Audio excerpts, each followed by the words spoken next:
maravilhoso para poder servir ao Senhor. Amém, queridos? Eu trago comigo um abraço da nossa querida igreja de Caieiras, onde nós, por graça e misericórdia, estamos ali pastoreando já há 2 anos, e como passa rápido, né? 2 anos já. Moramos há 3 e 5 meses em Franco e pastoreando há 2 anos em Caieiras, tudo isso para a glória do Senhor. Amém, queridos? Glória a Deus. Quantos ainda têm desejo de continuar, não digo de ouvir, mas continuar ouvindo a voz de Deus, diga amém. Amém. Glória a Deus. Abra comigo a palavra do Senhor no Evangelho escrito por Mateus capítulo de número 14.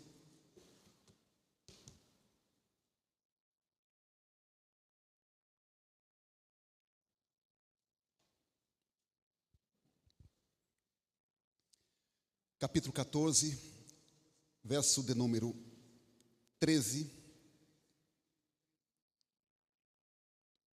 diz assim: E Jesus, ouvindo isso, retirou-se dali num barco, para um lugar deserto, apartado, e sabendo o povo, seguiu-o a pé, desde as cidades. E Jesus, saindo, viu uma grande multidão, e possuído de uma íntima compaixão, diga isso comigo, possuído de uma íntima compaixão. Amém. Para com ela curou os seus enfermos, e sendo chegada a tarde, os seus discípulos aproximaram-se dele, dizendo: O lugar é deserto, e a hora é já avançada. Despede a multidão para que vão pelas aldeias e comprem comida para si. Jesus, porém, lhes disse: Não é mister que vão. Dai-lhes vós de comer. Então eles lhe disseram: Não temos aqui senão 5 pães e 2 peixes. E ele disse: Trazei-mos aqui. Tendo mandado que a multidão se assentasse sobre a erva, tomou os 5 pães e os 2 peixes, e erguendo os olhos ao céu, os abençoou, e partindo os pães, deu-os aos discípulos, e os discípulos à multidão. E comeram todos, e saciaram-se, e levantaram dos pedaços que sobraram 12 cestos cheios. E os que comeram foram quase 5.000 homens, além de mulheres e crianças. Enquanto você glorifica a Deus, aplaudindo Ele, eu tomo uma água aqui.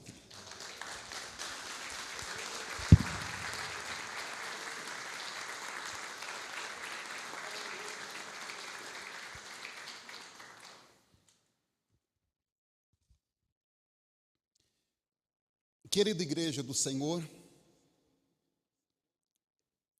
a família de Herodes o Grande, era uma família horrível, era uma família sanguinária, uma família assassina. Herodes, ele teve 14 filhos, com diversos tipos de mulheres. Os mais notáveis dos seus filhos eram 3: Herodes Arquilau, Herodes Antipas e Herodes Filipe. Os irmãos sabem que Jesus, quando nasce, ele nasce sob o governo do Herodes o Grande, o mesmo que causou aquele infanticídio, que queria matar a promessa do Messias que viria ao mundo. Quando ele fica sabendo de uma profecia, ele coloca um decreto para poder tentar, não digo varrer, mas eliminar aquela profecia que ele tomou conhecimento que estava vigente, a criança ali no seu contexto de governo. Este é o Herodes o Grande. Mas ele teve 3 filhos que, após a sua morte, o reino, ou a parte que ele governava, é dividido entre esses 3 filhos. São eles Herodes Antipas, Herodes Filipe e Herodes Arquelau. O texto que nós lemos aqui conta para nós uma passagem, uma história, que o profeta João Batista está denunciando a imoralidade deste filho de Herodes o Grande, por sua vez, Herodes Antipas, o mesmo que, no seu governo agora, vai estar em suas mãos a questão de dar o veredito ou não da morte do Senhor Jesus. Herodes Antipas. João, que os irmãos bem sabem que era um profeta de verdade, profeta com P maiúsculo, profeta com todas as envergaduras de um homem de Deus, e que Jesus vai dizer, é Cristo quem vai dizer, que nascido de mulher não houve ninguém maior do que João Batista.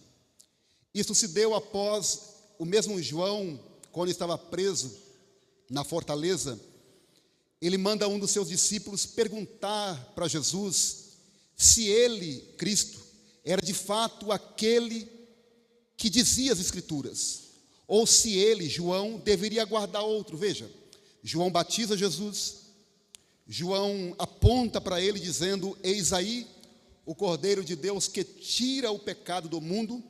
Mas agora João, ele manda perguntar se Cristo, ele era o Messias prometido pelas Escrituras, ou ele deveria guardar outro. Daí procede esta palavra, essa frase que Jesus disse: olha, diga a ele que os coxos andam, os cegos veem. E aí Jesus finaliza dizendo que nascido de mulher não houve ninguém maior do que João Batista. O versículo 13 que nós lemos se dá quando Jesus ele fica ouvindo, ou melhor, quando ele passa a saber a respeito da morte de João Batista. O texto bíblico vai dizer que Jesus, ele se retira dali num barco para um local deserto, para um local apartado, para estar a sós. Jesus estava de luto, queridos. Jesus ele precisava fechar aquele luto. Imagina os irmãos que Jesus, ele nasce, ele cresce no convívio deste homem, que era o seu primo. Os irmãos bem se lembram da passagem bíblica que quando a sua mãe Isabel e Maria, mãe de Jesus, elas estão grávidas de forma comitantemente, 6 meses de gestação à frente da outra, e quando as duas se encontram, o que acontece no ventre de ambas? Os meninos, já cheios do Espírito Santo, eles se comunicam ali, mesmo dentro do ventre de suas mães. Era como que se um estivesse dizendo para o outro: primo, segura aí, que daqui a pouco nós nascemos para poder tocar fogo no arraial dos filisteus. Era uma espécie de um cumprimento de um para com o outro. Eles nascem, eles crescem.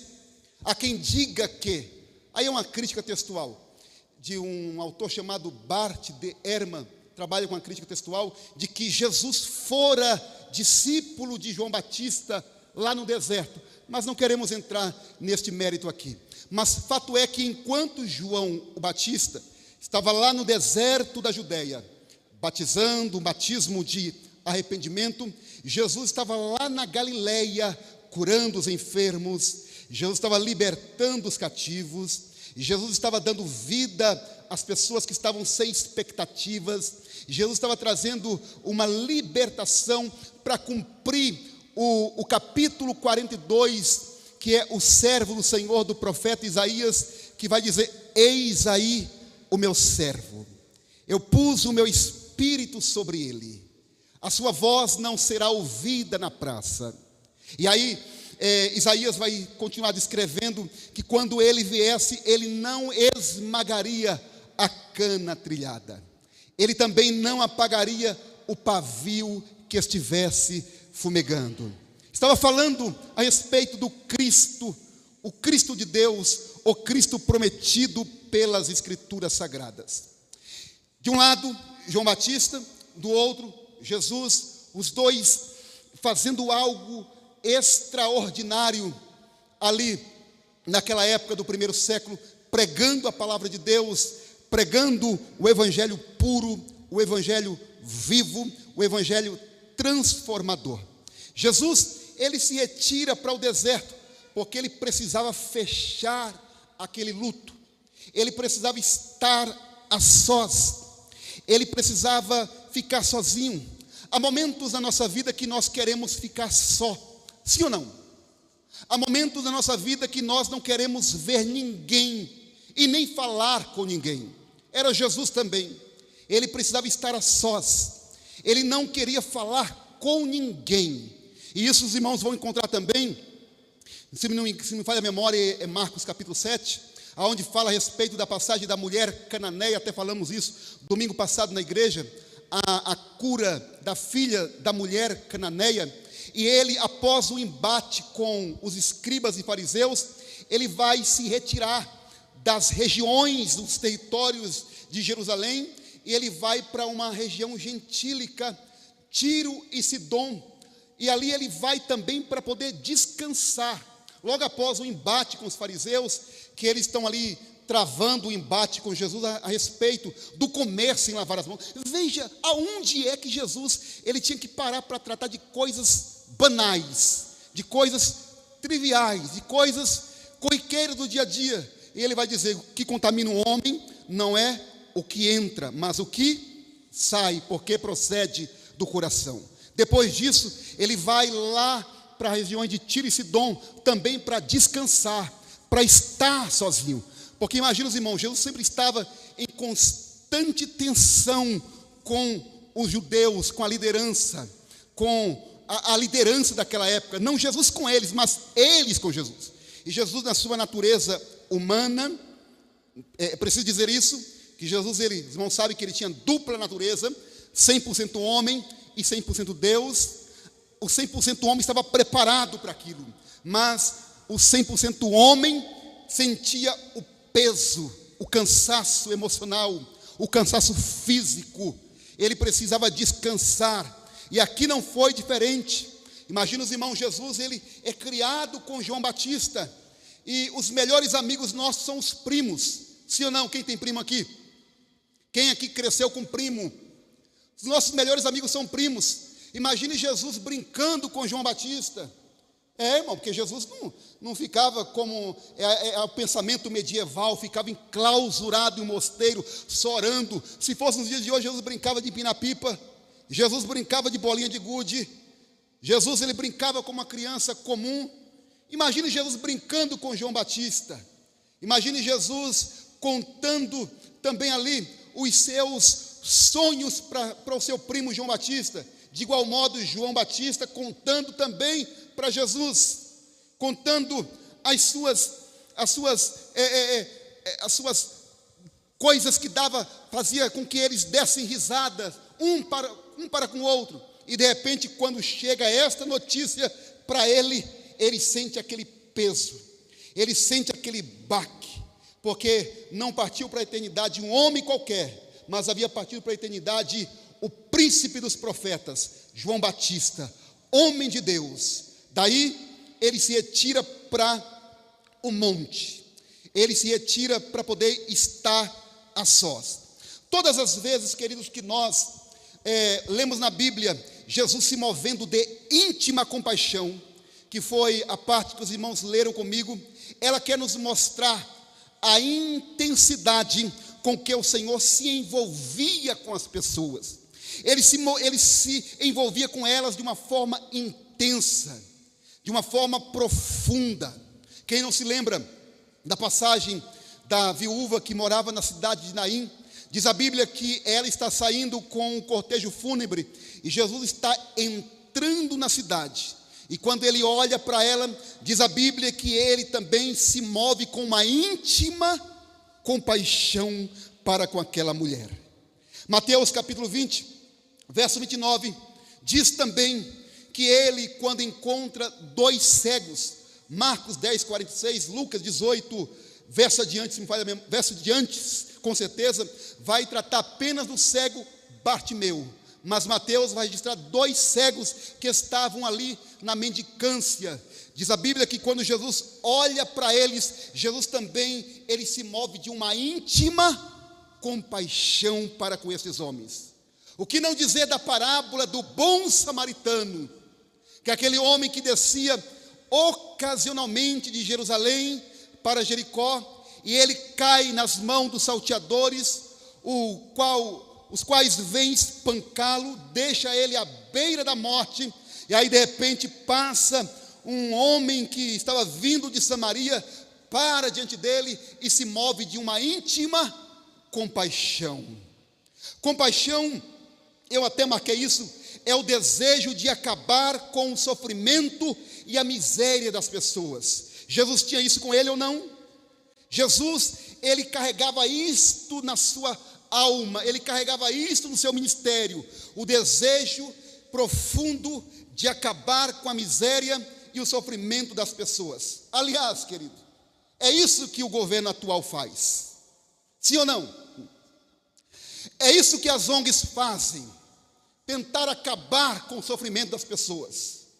Não é isso que acontece, não é isso o retrato que nós vivemos, que nós enxergamos, pois nós só podemos mover de uma íntima compaixão, guarde isto, se nós nos atentarmos à dor do outro. Nós só podemos entender o peso desta palavra se nós nos atentarmos à dor do nosso próximo.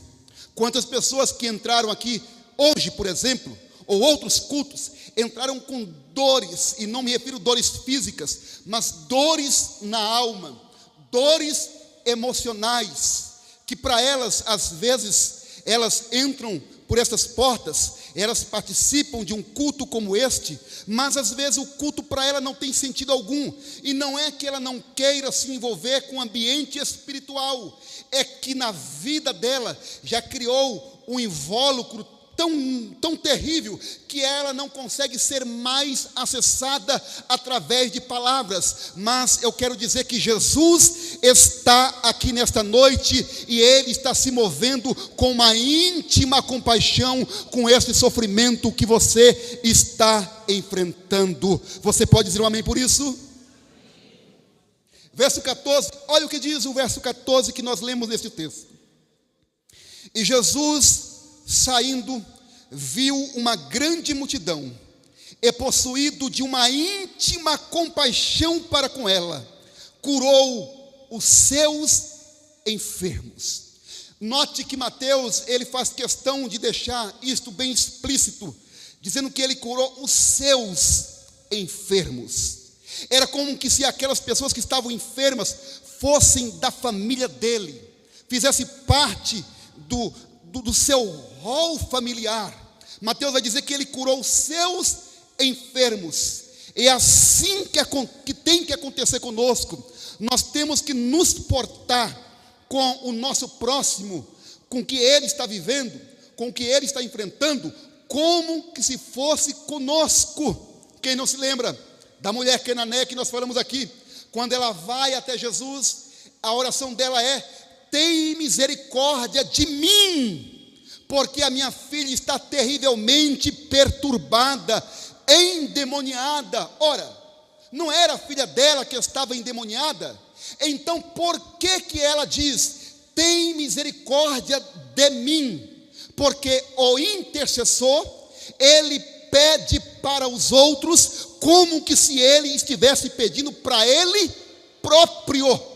Então, quando nós oramos por alguém, nós temos que clamar com a mesma intensidade, como que se nós estivéssemos pedindo para nós mesmos. Daí nós entendemos porque Jesus, ele se movia com uma íntima compaixão, porque ele estava sentindo a dor da pessoa, ele estava sentindo aquilo que a pessoa estava sentindo. Não é normal entrarmos num culto de domingo ou em outro culto qualquer e acabar o culto, darmos as bênçãos apostólicas e ir para nossa casa como que se nada estivesse acontecendo na vida do nosso irmão. Igreja, ela só é igreja quando ela se envolve com o próximo, quando ela se envolve com as pessoas, quando ela sente a dor do outro. Jesus está aqui nesta noite dizendo para cada um de nós: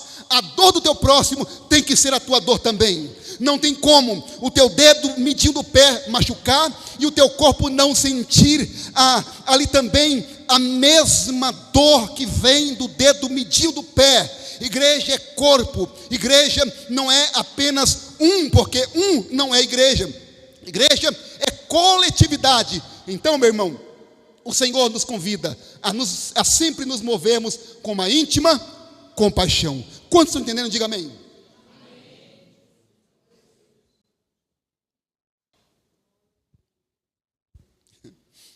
Quando ele olha para as pessoas que vão, eu disse que ele foi ali para descansar, mas a Bíblia diz que as pessoas saem das regiões circunvizinhas e vão atrás, sabendo que ele iria para aquele lugar. E quando ele olha para essas pessoas, ele olha para elas e cura os seus enfermos. E eu fico pensando, que homem é este, que mesmo de luto, que mesmo numa profunda dor, uma dor da perda de um ente querido, ele deixa a sua dor de lado e ele vai se atentar com as dores daquelas pessoas que tinham ido atrás dele. Segunda carta de Paulo aos Coríntios, capítulo 1, verso 3 ao verso 5, versão NVI para ficar melhor a nossa leitura. Olha o que Paulo diz, falando a respeito desta questão de compaixão: bendito seja o Deus e Pai do nosso Senhor Jesus Cristo, Pai das misericórdias e Deus de toda a consolação, que nos consola em todas as nossas tribulações, para que possamos consolar os que estão passando por tribulações, com a consolação que recebemos de Deus. E o verso 5 vai dizer: pois assim como os sofrimentos de Cristo transbordam sobre nós, também por meio de Cristo transborda a nossa consolação. Aleluia. Quando ele disse assim, eu acho lindo esta passagem.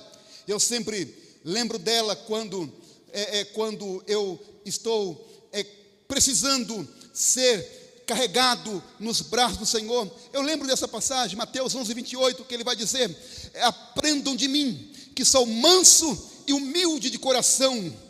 Ele estava falando sobre uma verdade incontestável, porque vamos ser sinceros, nesta época que nós estamos vivendo, às vezes as pessoas querem aprender com tantas outras pessoas, e não é errado aprender com o próximo, aprender com o ser humano, mas às vezes queremos aprender com tanta gente que não tem nada que possa agregar algo, uma substância forte para que nós caminhemos. Às vezes queremos aprender com o YouTube preferido, às vezes queremos aprender com pessoas que não têm nada de Deus a nos oferecer, mas Ele nos convida a aprender com Ele, que é manso e humilde de coração. Se é para aprender, vamos aprender com quem é manso, com quem sabe ensinar, com quem tem bagagem, clareza para poder ensinar as nossas vidas, queridos. Eu disse aqui sobre a intercessão, e com Jesus eu aprendo algumas coisas, muitas coisas, mas uma das quais eu listei aqui nesta noite, a primeira coisa que aprendemos com Ele é compaixão. Compaixão está ligado também à intercessão. Eu disse que é sentir a dor do outro. A compaixão me ensina a ser um intercessor. Eu falei da mulher cananeia aqui. Quantas vezes nós entramos em um culto carregado, em um culto, quando eu falo carregado, carregado não no sentido de que pessoas são problemas que estão travando o culto, não, porque ninguém trava o culto que é para Deus, mas às vezes problemas que nós temos, problemas diversos, familiares, emocionais, faz com que estas pessoas tenham um bloqueio que impede delas receberem a palavra, não porque a palavra é insuficiente, mas ela se fechou. Aí o intercessor entra em guerra, faz como Moisés estava no monte com as mãos levantadas. Enquanto ele estava com as mãos levantadas, o povo ganhava a peleja.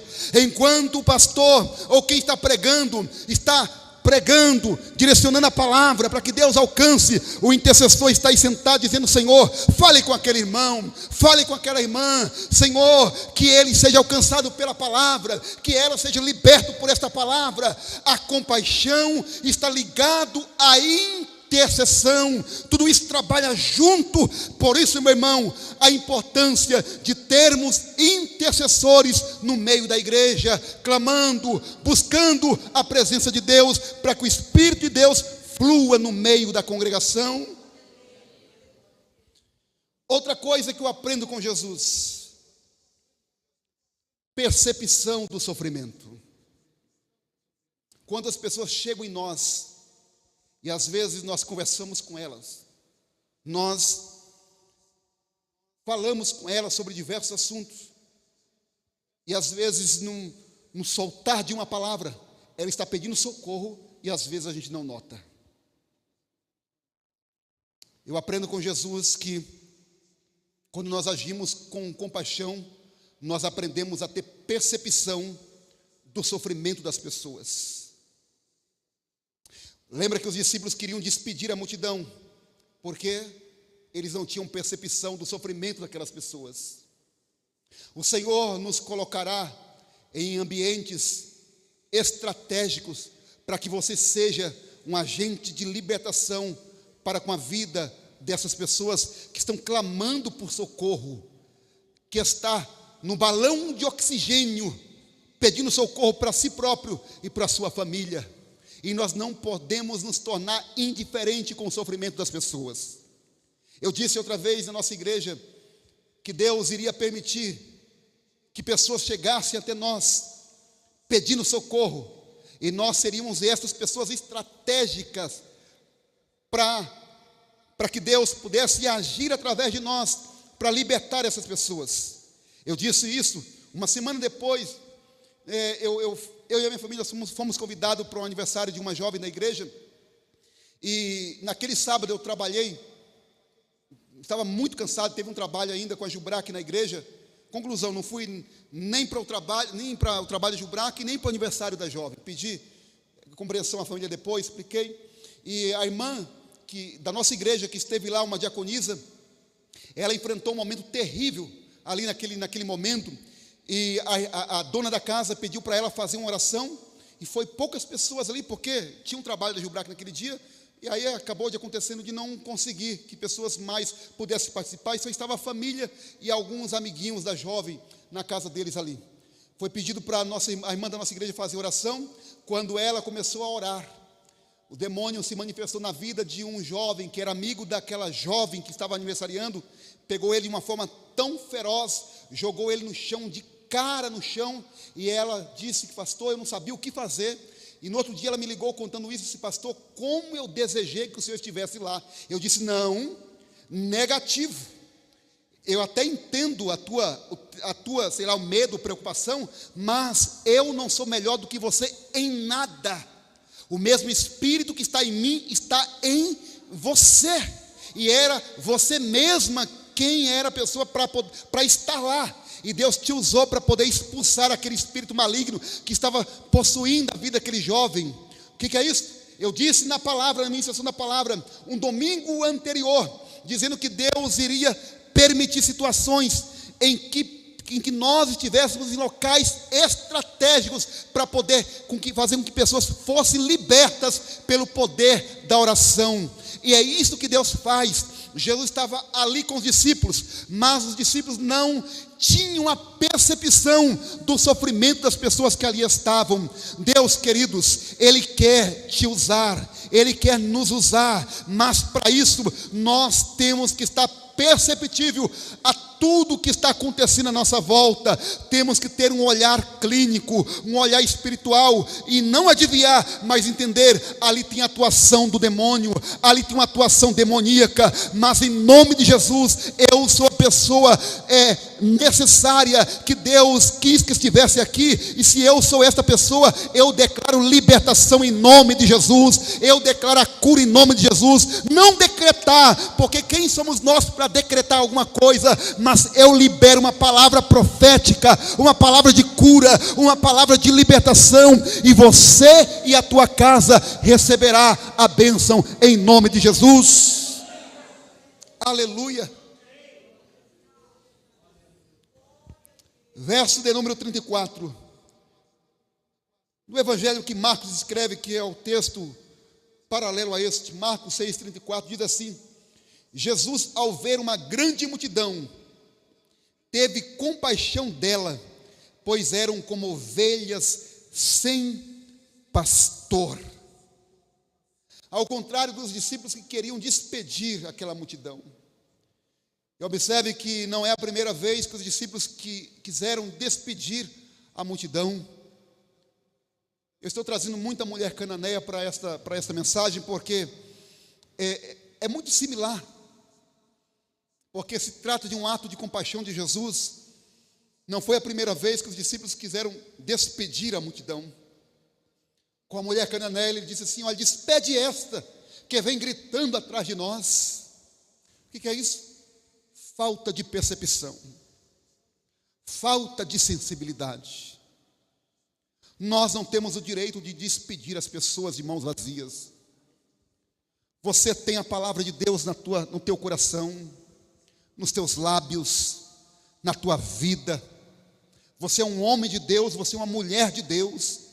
Tem gente clamando por socorro, e você acha que ela só foi ali para conversar com você. Não, Deus a enviou até você. Ela não foi até ali simplesmente porque ela tem uma simpatia por você. Ela foi ali porque Deus a enviou, porque sabe que você tem uma palavra de libertação para a vida dela. Deus sabe que você tem algo da parte dele para entregar a vida dessa pessoa. Não despede de mãos vazias. Não fica apenas proseando no WhatsApp, não fica apenas jogando palavras ao vento, mas aproveita a oportunidade e diga: eu sou um agente de libertação, de salvação, e eu declaro que você e a tua casa serão uma bênção em nome de Jesus. Não despede de mãos vazias. Não sejam os discípulos que olharam e disseram assim: Senhor, viemos aqui para descansar, quer que nós dispersamos ela? Não, nós temos que dar alguma coisa para o povo. Nós não estamos aqui para dar entretenimento, não, de forma alguma. Não estamos aqui para fazer bonito para ninguém, mas estamos aqui para dizer: você terá uma semana de paz, uma semana de bênção, uma semana que Deus te surpreenderá, mas surpreenda Ele também com a comunhão. Aleluia. Às vezes nós vivemos uma síndrome de que você vai viver o melhor de Deus. O melhor de Deus já veio, queridos, há mais de 2000 anos atrás. E Ele está aqui nesta noite dizendo: eu sou alguém, eu sou a pessoa que tem compaixão de você, da tua casa, mas eu quero te usar para ser um agente de misericórdia para com o próximo também. Deixe as marcas na vida de alguém. Deixe as tuas marcas na vida de alguém. Eu falo isso com muito temor no coração e com um coração dolorido. Por estes dias, alguém muito querido deixou as marcas da minha família. querido e saudoso pastor Marcelo Satiro deixou marcas na minha casa, na minha família, e hoje dorme em Cristo Jesus. Deus quer te usar também para que você deixe as marcas na vida de alguém, haja com compaixão na vida de alguém, saia desse berço esplêndido, levante-se daí e permita que Deus te use, querido. Lavassor minaracante urevassaio. Aleluia. O Senhor, quando olha aquela multidão, Ele não está enxergando apenas pessoas com fome, Ele está sentindo a dor, a miséria da humanidade. Aliás, o fato de estarmos aqui é porque Ele sentiu a nossa dor, Ele sentiu uma profunda compaixão. Diz a Bíblia, Isaías vai escrever no capítulo 53, o castigo que nos traz a paz estava sobre Ele, e pelas pisaduras dEle, eu e você fomos sarados, porque Ele agiu com compaixão. Aleluia, aleluia, glória seja dada ao nome de Jesus.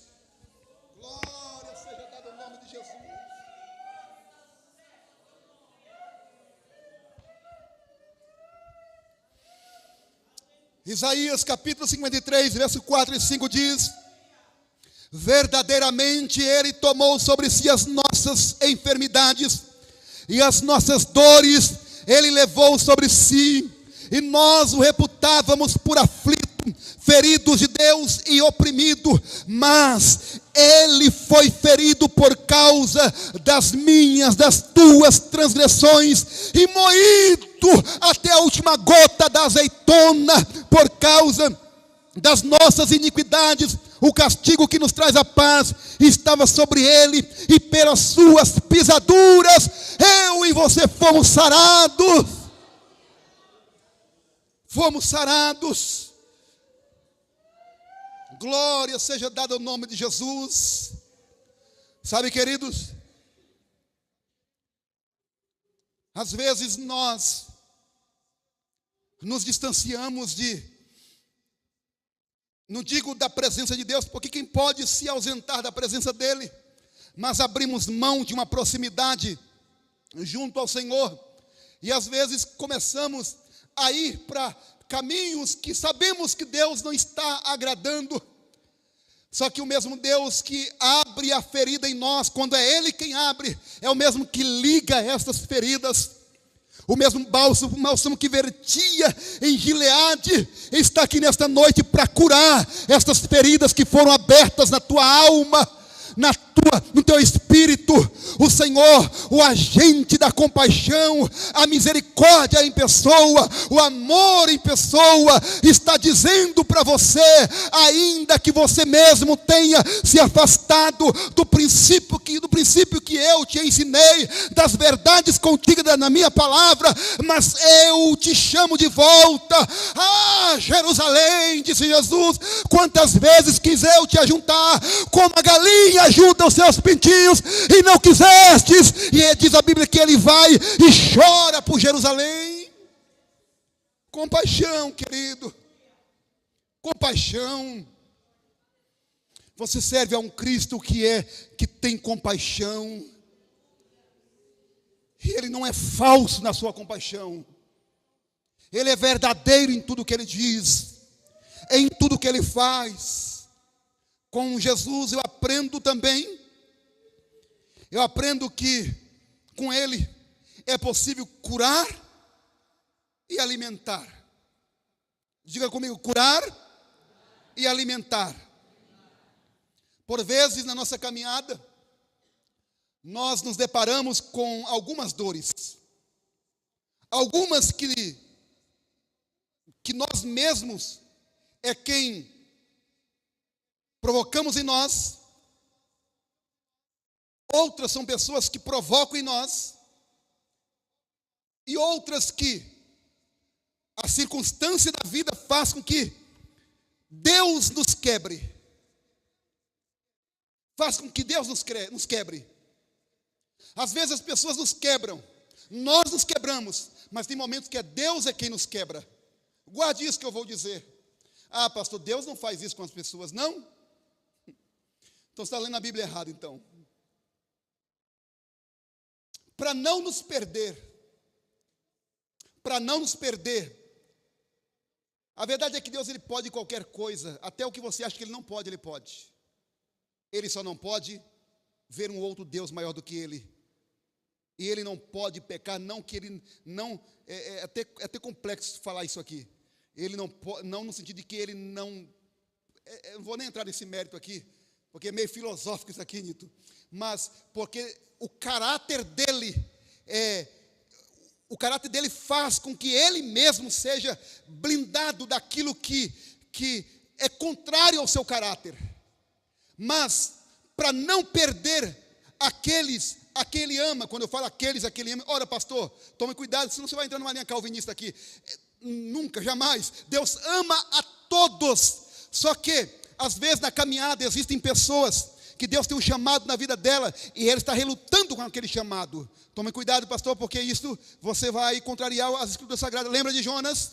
Jonas, o único missionário que foi pregar irado, mas foi pregar irado, mas foi, e ainda não queria que o povo se convertesse, e Deus disse, vai, mesmo sem querer, mas vai, nem que seja baleado, mas vai, foi e pregou, e sem ele querer o povo se arrependeu, sabe? Então tem momentos que nós nos quebramos, tem momentos que pessoas nos quebram, mas tem momentos que o próprio Deus nos quebra.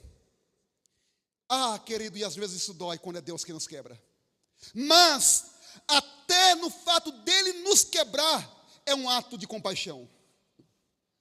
Quem aqui tem filhos? Certamente você já corrigiu o teu filho. Eu tenho certeza que doeu mais em você do que nele. Quando Deus nos corrige, algumas versões no Apocalipse vai dizer que ele açoita, algumas versões mais antigas vai dizer que ele açoita a todos quanto ele ama.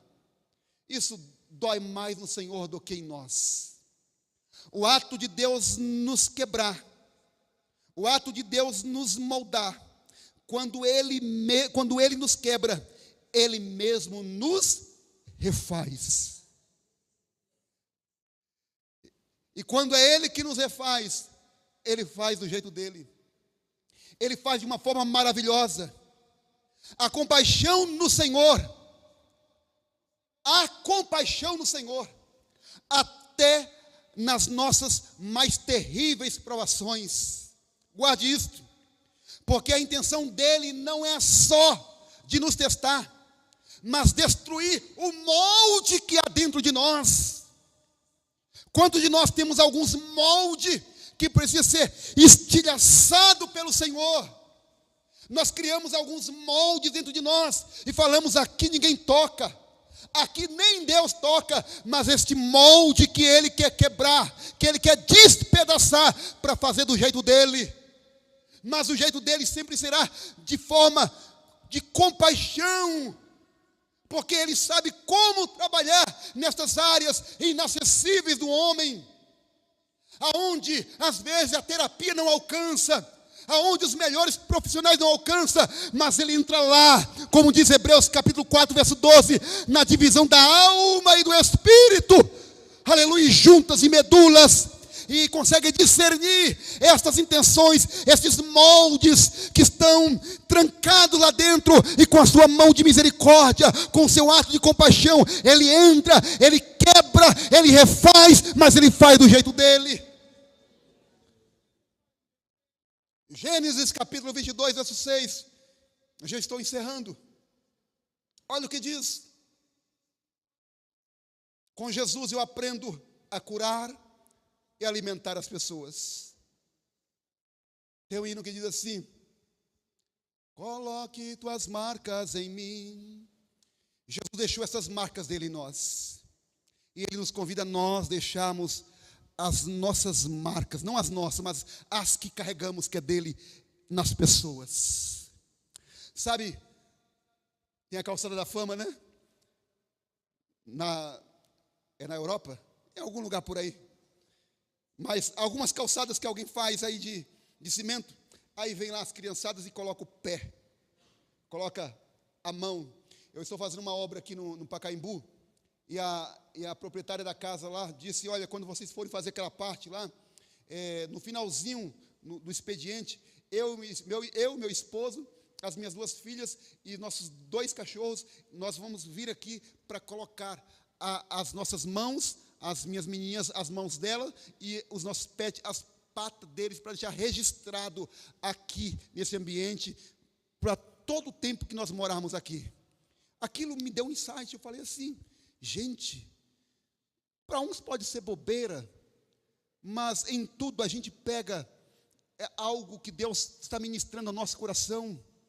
O Senhor nos convidou, nos chamou para que nós deixemos as marcas em outras pessoas, e às vezes nós temos que ter cuidado para não deixar marcas negativas em outras pessoas, porque isso vai trazer um peso para toda a vida dela, vai trazer um peso para o caminhar da sua casa, da sua família.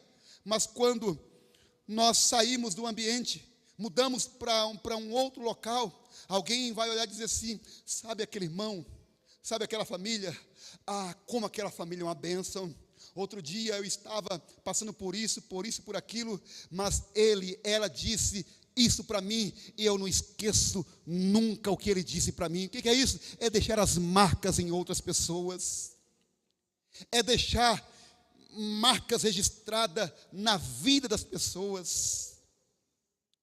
Esse texto do capítulo 22, verso 6 de Abraão, do Gênesis, olha o que diz, Gênesis capítulo 22, verso 6, versão NVI. Abraão pegou a lenha para o holocausto e a colocou sobre Isaque. Guarde isto. A lenha foi pego e foi colocado sobre Isaque. Isaque mesmo levou a própria lenha. E isto tem um paralelo com Cristo, que leva o seu próprio madeiro. Esta passagem ela não encerra em si, ali mesmo naquele ambiente. Ela transcende o tempo, aponta para algo maior. Ela não termina apenas em Abraão e Isaque ali, mas está apontando para algo mais sublime, para algo mais tremendo. Isaque leva a própria lenha. Isaque, seu filho, levou a lenha. Enquanto ele mesmo, ele quem? Abraão, carregou a brasa e a faca. Com as próprias mãos, caminhavam os 2 juntos. Às vezes Deus esconde a navalha de nós, para que nós não percebemos a navalha em suas mãos. Note que Isaque levou a lenha, Isaque levou o peso do sofrimento, da provação, mas a navalha estava nas mãos de Abraão. Há momentos na nossa caminhada que Deus não permite que nós contemplemos a navalha em suas mãos, porque senão nós não chegaríamos aonde Ele quer que nós cheguemos. Desculpe-me dizer isso, queridos amigos que compartilharam da mensagem do nosso querido amigo pastor Marcelo Satiro, desculpe trazer isso a púlpito aqui, mas me sinto privilegiado por isso. A última igreja em que ele pregou foi a nossa igreja em Caieiras. Ele disse algo na sua mensagem que marcou muito a nossa igreja, e eu remoo essa mensagem até hoje e vou rememorá-la por toda a vida. Ele disse que às vezes nós estamos focados mais na promessa do que no propósito. Há momentos na vida que Deus esconde a navalha de nós, para que nós não fiquemos olhando para a promessa, mas que nós foquemos no propósito que Ele tem na nossa vida. O fogo abrasador está nas mãos de Abraão.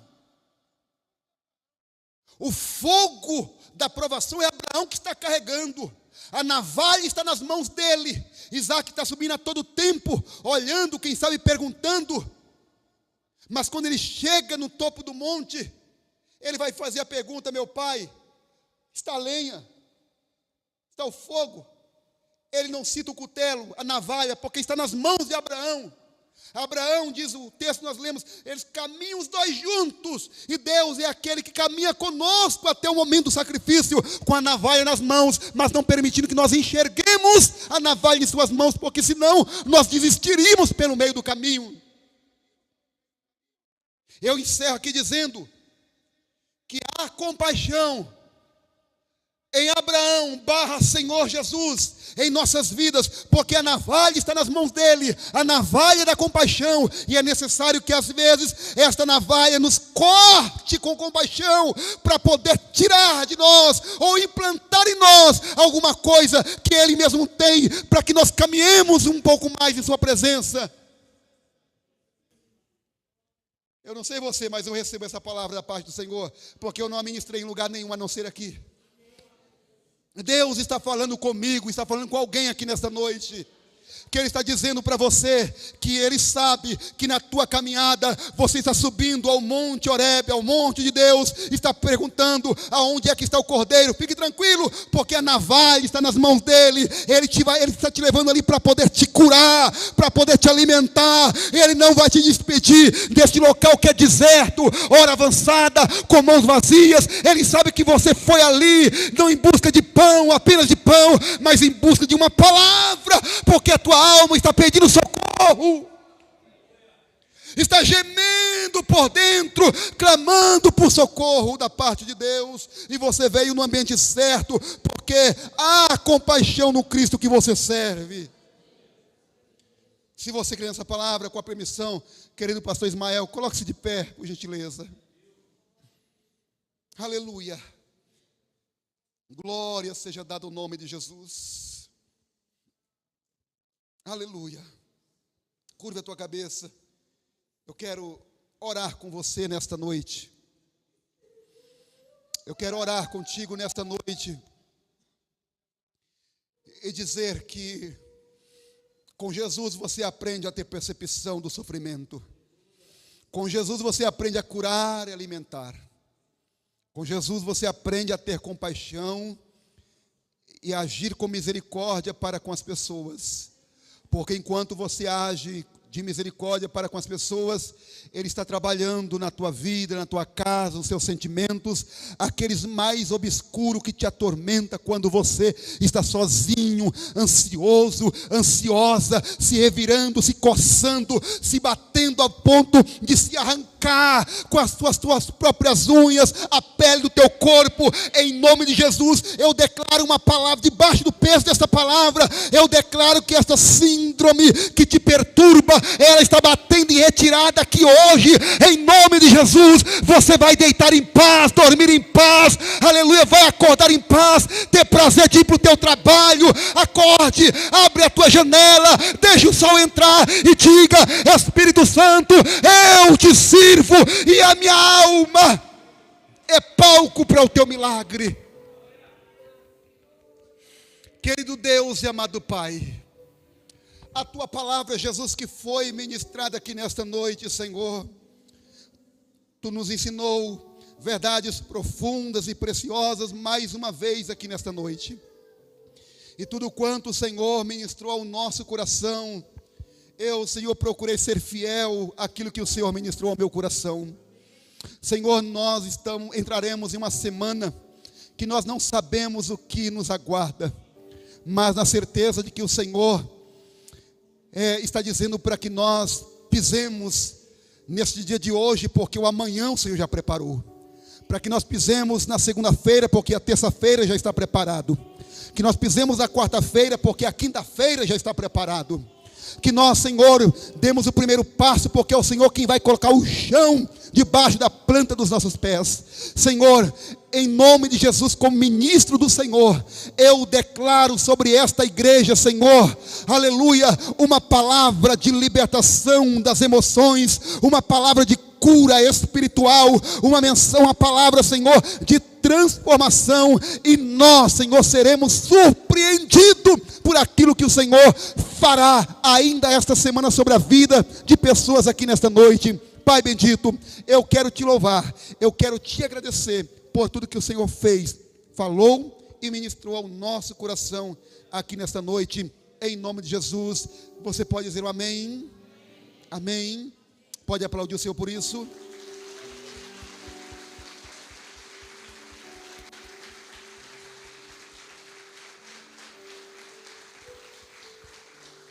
Glória a Deus.